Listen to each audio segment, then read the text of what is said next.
Sasa ndo mjue kuwa mziki una nguvu kuliko mpira. Imagine, UEFA wamelazimika kusitisha mechi yao iliyotakiwa kuchezeka kwenye uwanja wa Central Stadium Almaty uliopo Kazakhstan kupisha tamasha la Mnyamwezi Kanye West, Kanye Wenga.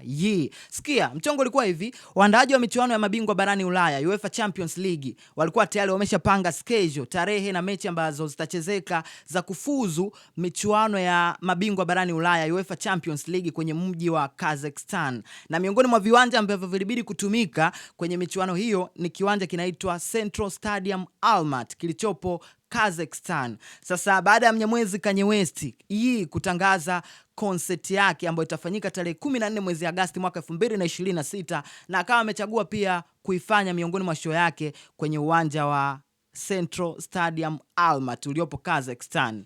UEFA akasema hatuna ubavu wa kumpinga Kanye West. Baba, tunakuachia uwanja. We fanya show yako, ukishamaliza sisi tunasogeza mechi yetu mbele. Ukishamaliza na sisi tutakuja kufanya mechi yetu itakuja kuchezeka hapo. Sasa ndo mjue watu wa mpira msiwe mna kelele nyingi. Watu wa muziki tuna nguvu kuliko mpira. Imagine my brother. Imagine. Sasa mnapokujaga mna kelele nyingi, mnakuja kwa kasi, mnafeli. Hapa ndo nalifaa kwenye moja kati ya line ya wimbo wa 24 Playboy Kali akiwa amemshirikisha Kanye West. Anakuambia you come back, you failed. Second press can be my face now. Yeah, you came back and you failed. Second place can't be my face on now.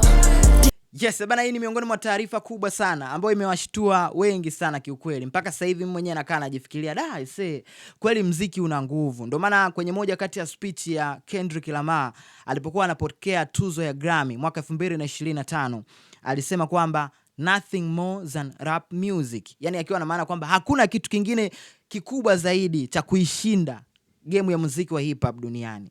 Yani watu mnapigaga mpira, tunawachora tu.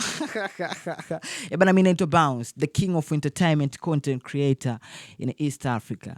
What you had to say on this?